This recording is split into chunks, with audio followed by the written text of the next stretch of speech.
Innamal a'malu bil khawatim. Sesungguhnya amal tergantung penutup. Kemudian Rasul juga bersabda, innamal a'malu bil maqasid.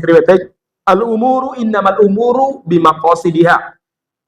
Ini penting juga jemaah saya sebagai sebuah renungan bagi kita bahwa segala sesuatu tergantung maqasid, tujuannya. Tujuannya artinya kalau kita berhasil memenuhi tujuannya, maka kita telah berhasil dalam melakukan apa ibadah tersebut. Saya telah memberikan contoh, semua ibadah dalam Islam itu pasti ada tujuannya. Tidak ada satu pun tanpa tujuan. Semua syariat yang Allah Subhanahu wa taala turunkan dalam rangka untuk mewujudkan kemaslahatan atau menyempurnakan kemaslahatan yang ada. Mewujudkan kemaslahatan berarti dulunya nggak ada, diadakan dalam Islam. Sholat dulu nggak ada, diadakan dalam Islam. Maksudnya pada zaman jahiliyah. Atau bitakmiliyah, atau menyempurnakan suatu maslahat yang sudah ada cuma belum sempurna. Contohnya apa? Pernikahan sudah ada pada zaman jahiliyah. Cuma cara dan tradisinya itu masih problem. Bismillahirrahmanirrahim. Alhamdulillahirrabbilalamin. Wassalatu wassalamu ala rasulillah wa ala alihi wa ashabihi wa mawalah wa ba'd. Assalamualaikum warahmatullahi wabarakatuh. Innalhamdulillah nahmaduhu wa nasta'inuhu wa nastaghfiruhu wa nastahdih wa na'udzu billahi min syururi anfusina wa min sayyiati a'malina may yahdihillahu fahuwal muhtad wa may yudlilhu fala hadiyalah. Asyhadu an la ilaha illallah wa asyhadu anna Muhammadan abduhu wa rasuluh. Allahumma shalli wa sallim ala nabiyyina Muhammadin wa ala alihi wa ashabihi wa mawalah wa ba'd. Jemaah sekalian yang mudah-mudahan dirahmati Allah Subhanahu wa taala, alhamdulillah tidak terasa kita sudah memasuki hari yang ke-27 atau 26 ya. Ala kulli hal kita sudah masuk pada detik-detik atau hari-hari di mana Ramadan akan meninggalkan kita. Kalau kita memulai Senin berarti hari ini hari yang ke-27, itu artinya kurang lebih tersisa 3 hari lagi kita akan ditinggal oleh bulan Ramadan. Berarti ini hari apa? Sabtu ya, Ahad, Senin, Selasa, Rabu berarti udah Idul Fitri ya. Ya. Rabu itu tanggal berapa? 9? 10. Dan kemungkinan besar sama sih, saya lihat, saya baca-baca kemarin di beberapa keterangan para ahli. Tanggal 9 itu ketinggian bulan di Indonesia sudah mencapai 9 sore ya. Sudah mencapai 6 derajat. Itu berarti sudah sangat tinggi sekali. Karena di Indonesia itu imkanur ru'yahnya 3 derajat. Ya, imkanur ru'yahnya 3 derajat. Kalau 6 derajat berarti sudah sangat tinggi sekali jemaah sekalian. Nah, ma'asyiral muslimin yang mudah-mudahan dirahmati Subhanahu wa taala, harapan kita sama-sama yang melaksanakan Idul Fitri sehingga lebaran juga sama. Soalnya kalau beda itu Idul Fitrinya nggak enak. Kalau beda memulai puasa sih gampang-gampang aja. Kalau beda Idul Fitri itu agak bermasalah ya. Baik ma'asyiral muslimin yang mudah-mudahan dirahmati Allah Subhanahu wa taala. Yang kedua, tentunya karena kita sudah berada di detik-detik penghujung Ramadan, maka sudah tentu kita mengevaluasi beberapa hal yang sudah kita kerjakan. Misalkan sejauh mana keseriusan kita untuk beribadah kepada Allah Subhanahu wa taala, meraih ampunannya. Kemudian sejauh mana keseriusan kita untuk membangun hubungan baik dengan Allah, hubungan baik dengan keluarga kita, hubungan baik dengan sama muslim. Keseriusan kita dalam berinfak, dalam bertilawah dan lain sebagainya, itu perlu kita evaluasi ma'asyiral muslimin. Apalagi di penghujung Ramadan ini, kalau memang kurang mari kita kejar, karena Rasulullah SAW pernah mengingatkan kita, innamal a'malu bil khawatim. Sesungguhnya amal itu tergantung penutupnya. Sesungguhnya amal itu tergantung penutupnya. Kalau penutupnya baik, seperti Ramadan, penutupnya berarti hari-hari sekarang, itu penutupnya, maka kekurangan-kekurangan kita di 10, di 20 Ramadan yang lalu, itu semuanya akan ditutup oleh Allah Subhanahu wa taala. Jadi ibadah Ramadan itu ibarat kehidupan bagi kita, di mana kalau ada orang yang mungkin usia 55 tahun ke bawah, dia tukang maksiat, dia tidak kenal Islam, nggak pernah sholat, mungkin dia judi dan lain sebagainya. Ketika usia 56 tahun misalkan, dia bertobat dan meninggal pada usia tersebut dalam keadaan bertobat, maka semua kekurangan-kekurangan dia di usia 55 tahun ke bawah dihapus oleh Allah Subhanahu wa taala. Kita pernah mendengar dulu ada salah satu kisah salah seorang sahabat namanya Al-Utsairim. penyembah berhala, yang kekeh dengan kesyirikannya. Diajak oleh kaumnya untuk masuk Islam, ogah. Diajak oleh Nabi Muhammad SAW untuk masuk Islam, ogah. Sampai pada perang Badar, dia datang dalam keadaan masih musyrik. Dia bertanya kepada Rasulullah SAW, ya Rasulullah, aslam amu qatil, menurut anda saya perang atau saya masuk Islam? Apa jawaban Nabi? Aslim, masuk Islam dulu mas, summa qatil, kemudian baru kamu berperang. Akhirnya jamaah sekalian, beliau bersyahadat di hadapan Nabi Muhammad SAW, asyhadu an la ilaha illallah wa asyhadu anna Muhammadan Rasulullah, asyhadu wa asyhadu annaka Rasulullah. Lantas dia mencabut pedangnya, terjun di medan jihad dan meninggal. Belum apa-apa jamaah sekalian, belum apa-apa. Dia baru syahadat dan baru jihad, meninggal. Ketika dikumpulkan jenazahnya, para sahabat melihat ada jenazah Usairim. Mereka kaget. Akhirnya Rasul mengatakan, itu saudara kalian, kuburkan bersama dengan kaum muslimin dan syuhada lainnya. Dia telah masuk Islam. Amila qadilan wa ujira katsiran. Dia amalnya sedikit tapi diberi pahala yang luar biasa oleh Allah Subhanahu wa taala. Pahala apa ya? Pahala Islamnya, kemudian semua dosa-dosa yang diampuni, pahala jihadnya luar biasa. Belum pernah sujud sama sekali untuk Allah Subhanahu wa taala. Belum pernah berpuasa, belum pernah ngaji, belum pernah macam-macam. Subhanallah sekalian. Itulah innamal a'malu bil khawatim. Segala sesuatu tergantung penutupnya, demikian juga Ramadan ma'asyiral muslimin. Tergantung penutupnya. Ma'asyiral muslimin, sebaliknya, dulu ada kisah pada zaman tabi'in. Ada orang yang su'ul khotimah. Dia bernama Abduh bin Abdurrahim. Imam Ibnu Katsir dalam Al-Bidayah wa Nihayah menjelaskan Abduh bin Abdurrahim ini sawam, ahli puasa. Senin Kemisnya, kemudian Dawudnya, awam, ahli qiyamul lail, awam. Kemudian yang ketiga, dia ini hafid, hafal Quran. Ini apalagi kita yang nggak pernah puasa, yang nggak pernah, jarang puasa sunnah, nggak pernah hafal Quran ya. Ini. Terus satu lagi, mujahid fisabilillah. Dia berjihad di jalan Allah Subhanahu wa taala. Terkumpul dalam dirinya itu 4 keutamaan. Ya, sawam, awam, hafid, mujahid. Coba kita saja kayaknya tiga-tiga ini, 4-4-nya nggak dapat nih ya. Ya hafid ya paling berapa juz ya, apa juz al-Bukhari. Maksudnya berapa juz, juz sama aja mungkin udah banyak lupa, juz 29 aja mungkin lupa. Terus yang kedua apa namanya, dia qawam, ahli qiyamul lail. Ya kalau nggak Ramadan susah deh ya, qiyamul lail kita kalau nggak Ramadan ya. Kemudian sawam, ya sama, kalau nggak Ramadan Syawal susah. Kemudian selanjutnya mujahid fisabilillah. Cuma dia ini punya sifat yang kurang baik, nggak meremehkan dosa. Memang betul-betul bahaya nih ya. Walaupun dosa kecil tapi diremehkan. Ya, dalam ada sebuah ungkapan, la shaghira ma'al israr. Tidak ada dosa kecil kalau terus-terus dikerjakan dan diremehkan. Dia akan berubah menjadi besar. Dosa kecil itu menjadi besar kalau dikerjakan dalam satu kondisi meremehkan. Kecil, Allah biasa aja. Yang kedua adalah apa? Terus-terusan. Yang ketiga, dikerjakan di waktu, di tempat yang dimuliakan oleh Allah Subhanahu wa taala. Mencuri di bulan Ramadan dengan mencuri di bulan lain berbeda aja sekalian. Lipat gandakan dosanya. Mencuri sandal di Masjidil Haram dengan mencuri sandal di Masjidul Mirah, iya, misalkan ya, beda hasilnya. Jadi dosa kecil menjadi dosa besar. Kenapa? Karena dilakukan di tempat dan di waktu yang dimuliakan oleh Allah Subhanahu wa taala. Dia punya kebiasaan gitu. Hingga suatu waktu dalam sebuah ekspedisi jihad dia ikut, habis ngimami sholat, kemudian mengelilingi benteng Romawi. Di saat mengelilingi benteng Romawi, ada seorang wanita Romawi pada zaman dulu berada di wilayah Turki, wilayah Lebanon, Yordan, Suriah, Palestina, itu dulu Rum. Memang secara fisik orang-orangnya diberi kelebihan oleh Allah Subhanahu wa taala. Dia lemparkan pandangannya ke seorang gadis Romawi yang pakaian ala kadarnya di atas benteng. Dia meremehkan masalah apa? Godul basor.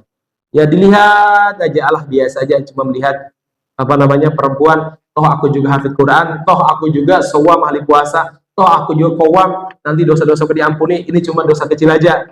Ternyata jemaah sekalian, pandangan pertama diikuti dengan pandangan kedua diikuti pandangan kesekian. Dari mata kemana? Turun ke hati kata orang begitu ya. Akhirnya menjadi sesuatu yang sifatnya lintasan pikiran bahaya. Ibnu Qayyim mengatakan bahwa awal dari perbuatan baik dan perbuatan dosa itu khawatir, yaitu lintasan pikiran. Lantasan pikiran ini kalau dilanjutkan bisa jadi kebaikan, bisa jadi keburukan, tergantung yang terlintas itu baik atau buruk. Nah, lintasan pikiran itu berasal dari apa? Ya, sam'awal basoro, yaitu dari pandangan dan penglihatan.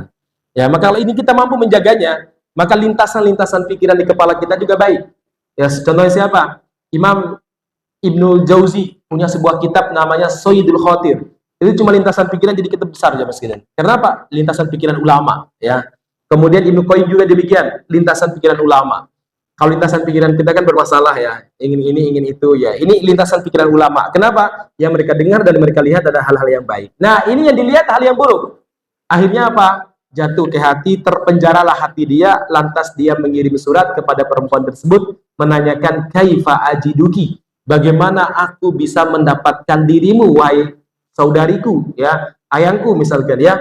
Kemudian apa namanya, gayung bersambut, dibalaslah. Kalau dulu orang ngirim surat katanya pakai panah gitu nih kalau jauh ya, jadi makanya ada tanda apa namanya love, ada anak panahnya gitu ya.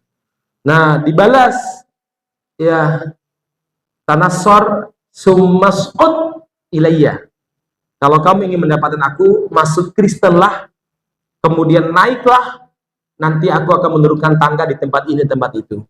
Kemudian dijawab aja Mas kalian, diturunkanlah tangga dan dia masuk Kristen. Kemudian dia bersama dengan perempuan tersebut menikah dengan perempuan Nasrani itu karena dia mengetahui rahasia pasukan Islam. Akhirnya Panglima Islam saat itu memutuskan untuk pulang karena nggak mungkin melakukan serangan berikutnya. Kenapa demikian?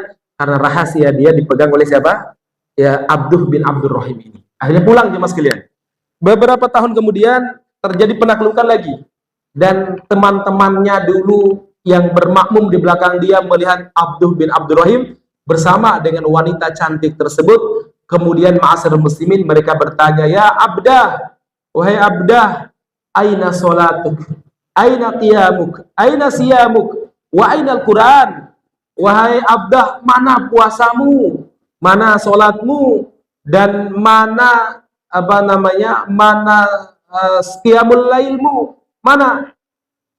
Apa dia jawab? Mana Al-Qur'anmu? Ditambah satu ya, mana Al-Qur'anmu yang kamu hafal selama ini? Apa dia bilang? Dhahaba kullu, Al-Qur'an telah hilang, puasa telah hilang, sholat telah hilang, jihad habis.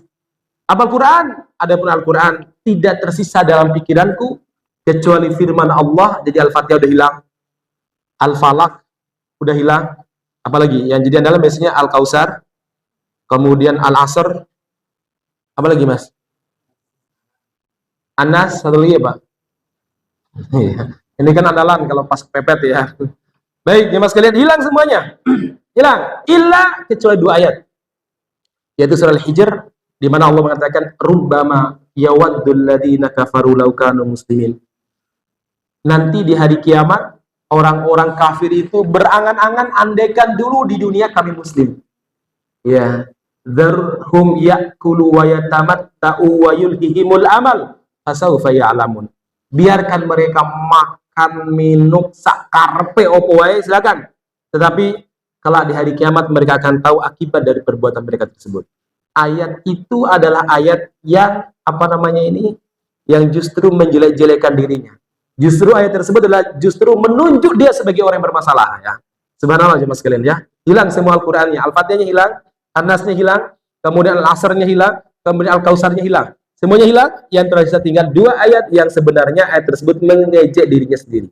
Ini makanya jemaah sekalian, kita apa namanya, kita manfaatkan Ramadan di penghujung Ramadan ini untuk bisa menutup innamal a'malu bil khawatim. Sesungguhnya amal tergantung penutup. Kemudian Rasul juga bersabda innamal a'malu bil maqasid, al-umuru innamal umuru bimaqasidiha. Ini penting juga jemaah saya sebagai sebuah renungan bagi kita bahwa segala sesuatu tergantung maqasid, tujuannya. Tujuannya artinya kalau kita berhasil memenuhi tujuannya, maka kita telah berhasil dalam melakukan apa ibadah tersebut. Saya telah memberikan contoh, semua ibadah dalam Islam itu pasti ada tujuannya. Tidak ada satu pun tanpa tujuan. Asy-Syatibi rahimahullah, beliau pernah mengatakan begini, inna syari'ata ja'at bitahsil masoli wa takmiliha. Semua syariat yang Allah Subhanahu wa taala turunkan dalam rangka untuk mewujudkan kemaslahatan atau menyempurnakan kemaslahatan yang ada. Mewujudkan kemaslahatan berarti dulunya nggak ada, diadakan dalam Islam. Sholat dulu nggak ada, diadakan dalam Islam. Maksudnya pada zaman jahiliyah. Atau bitakmiliyah, atau menyempurnakan suatu maslahat yang sudah ada cuma belum sempurna. Contohnya apa? Pernikahan sudah ada pada zaman jahiliyah, cuma cara dan tradisinya itu masih problem. Akhirnya apa? Kemudian Islam membawa tata cara dan adat serta budaya pernikahan yang bisa menghasilkan sebuah maslahat. Kemudian wa ta'til mafasid wa takliliha. Semua syariat yang Allah Subhanahu wa taala turunkan dalam rangka menolak dan menjauhkan manusia dari berbagai macam kerusakan atau meminimalisir kerusakan yang ada. Mungkin nggak bisa dihilangkan kerusakannya, tetapi meminimalisir, ya, meminimalisir. Kemudian riwayat lain beliau menyebutkan bahwa al-maqsad asy-syar'i min wad'i syariati ikhrajul mukallaf an da'iyati hawa.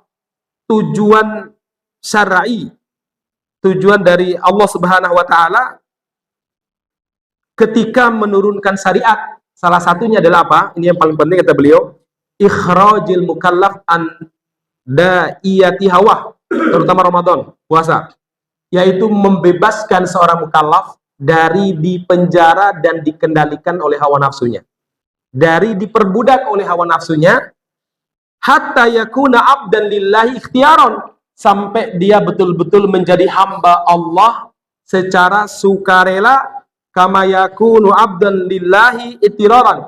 Demikian juga jamaah sekalian, dia harus menjadi hamba Allah dalam keadaan suka atau tidak suka.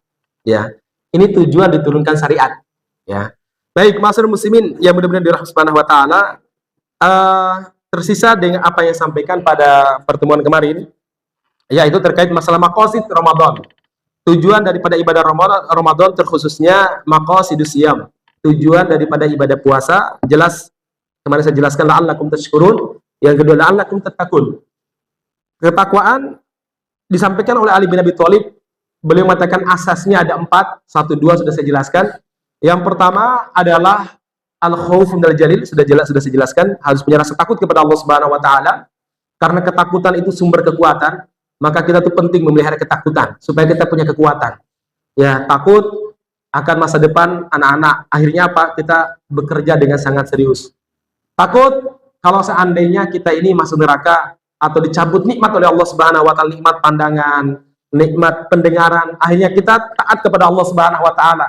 Ketakutan melahirkan kekuatan dan ketaatan, ya. Yang kedua, yang sudah saya jelaskan kemarin adalah apa?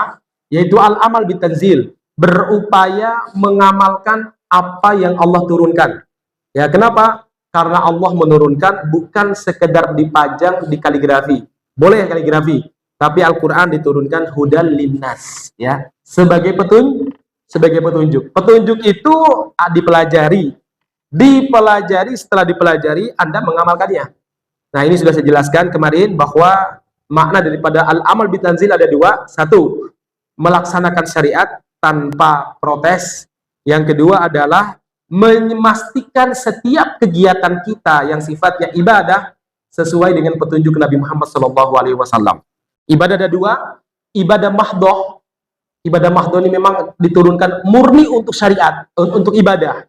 Contohnya sholat, puasa, kemudian kita apalagi sholat, puasa, ini memang murni diturunkan untuk ibadah. Ini harus betul-betul sesuai dengan syariat, jamaah sekalian. Kemudian ada ibadah ghairu mahdoh. Ibadah ghairu mahdoh ini diturunkan bukan sekedar untuk ibadah, tapi di sana ada nilai muamalah. Contoh jual beli, kemudian pernikahan. Nah, biasanya syariat dalam urusan ini tidak seketat ibadah mahdoh. Tidak seketat ibadah mahdoh. Biasanya syariat hanya menentukan kaidah-kaidah umum. Kaidah-kaidah umum. Seperti apa? Jual beli begini. Pernikahan begini. Tidak terlalu detail, jamaah sekalian. Maka kemarin ada beberapa ibu-ibu datang kepada saya minta dan bertanya konsultasi pernikahan. Karena mereka rata-rata anaknya putri dilamar mulai dari lamaran sampai pernikahan seperti apa. Ya, sejelas saja. Secara umum syariat tidak mengatur terlalu detail. Cuma syariat menjelaskan prinsip umum. Masalah nikah ada rukunnya, ya ada walinya, ada bela-belanya. Kemudian masalah apa namanya? Masalah seperti apa perjalanan mulai dari lamaran sampai nanti walimah seperti apa, ya tidak menjelaskan secara detail. Yang penting jangan ada campur laki perempuan, tidak ada musik-musik yang haram. Kemudian apa namanya? Di situ ada nilai-nilai keberkahan yang diharapkan. Itu aja sebenarnya. Mau pakai adat mana silakan, mau adat Sunda, mau adat Jawa, yang penting pengantinnya nutup aurat, ya. Bla bla saya cerita. Oh, jadi tidak terlalu detail, Ustaz. Ya, kalau masalah muamalah itu nggak detail. Islam hanya memberikan apa rambu-rambunya saja. Baik, masyarakat muslimin yang mudah-mudahan dirahmati Subhanahu wa taala.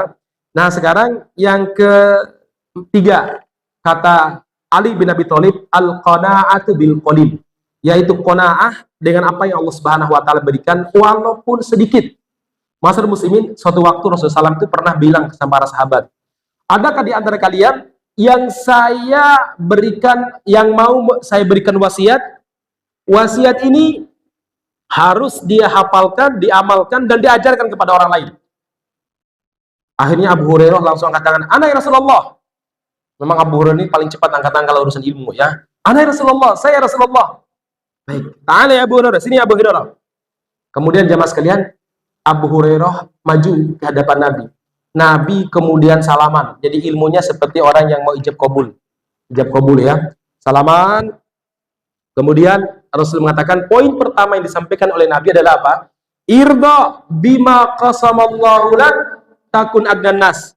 Wahai Abu Hurairah, terimalah apa yang Allah berikan kepadamu, kamu akan menjadi orang yang paling mapan hidupnya, paling bahagia. Itu rahasianya.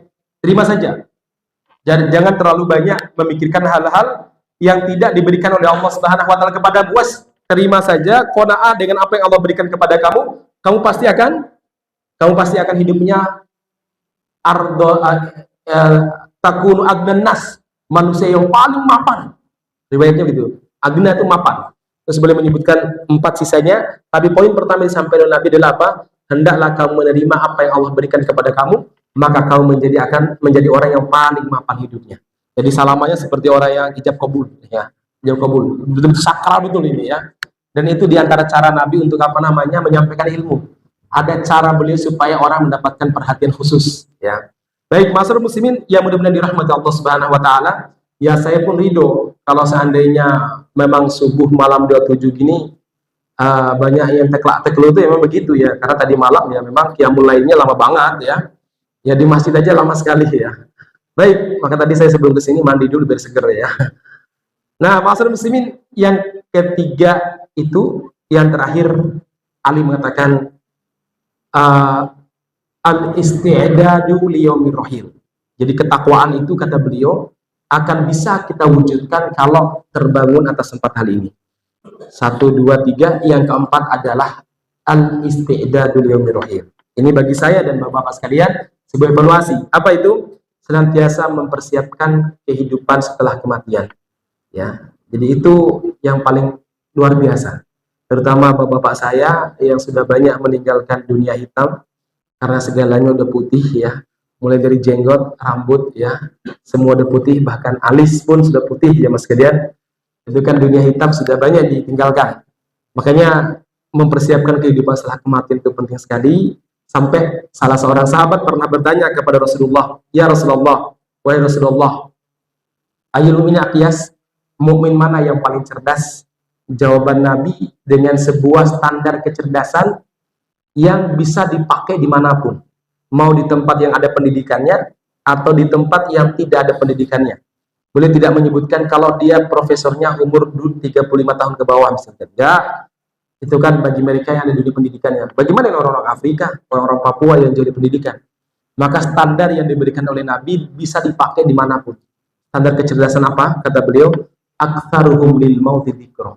Orang yang paling banyak mengingat kematian, wa ahsanuhum isti'dadan lima ba'dal maut, dan paling baik mempersiapkan kehidupan setelah kematian, ulaika humul aqyas. Mereka inilah orang-orang cerdas. Karena kematian itu datangnya cepat sekali. Kadang mungkin orang menyangka Ramadan kali ini masih bisa berjumpa dengan Ramadan tahun berikutnya. Ternyata tidak. Ya, saya tadi bangun sahur buka WA, tiba-tiba biasanya mas-mas yang ikut syuting Mas Aris ya, itu WA saya, Ustaz, tolong doakan umi saya meninggal malam ini. Saya buka WA jam piro, sambil kucuk-kucuk mata ya, karyawan saya ya di Andalus ya, di Andalus Media. Kaget saya, aku kucuk-kucuk mata ini, kayaknya nggak ada pengumuman kalau sakit masuk rumah sakit. Lah meninggal di mana mas? Meninggal di rumah sakit tadi malam sekitar jam 12-an, 12-an lewat. Subhanallah jemaah sekalian. Mungkin si ibu ini berharap lebaran bersama dengan cucunya. Dia berharap bisa berjumpa dengan sanak familinya nanti pas halal bihalal keluarga. Tapi ternyata tadi malam harus meninggalkan dunia ini dan bertanggung jawab di hadapan Allah Subhanahu wa taala. Maka jemaah sekalian, senantiasa bersiap-siap dalam menghadapi kematian, kemudian senantiasa memperbanyak mengingat kematian, itulah orang-orang cerdas ya. Baik yang muda demikian juga yang tua. Dan ma'asyiral muslimin, saya kira untuk pertemuan kali ini sampai di sini dulu. Ini saya nih ternyata ada jadwal di situ ya teman-teman Muhammadiyah ya. Saya baru diingatkan tadi jam subuh tadi ya. Oh iya juga ya ada ya. Lagi pula menurut saya kalau subuh malam ganjil memang jangan terlama-lama pengajian ya. Ya. Ya. Ya. Nah, ini saya lihat 30% udah merasakan tadi malam mungkin ya. Ini kan malam ganjil ya. Tadi malam ya. Dan nanti malam juga malam ganjil. Alhamdulillah Indonesia tahun ini semuanya malam ganjil ya. Demikian barakallahu fiikum jemaah. Mohon maaf kalau ada hal-hal yang kurang berkenan. Subhanakallahumma rabbana bihamdika asyhadu an la ilaha illa anta astaghfiruka wa atubu ilaik. Walhamdulillahirabbil alamin. Assalamualaikum warahmatullahi wabarakatuh.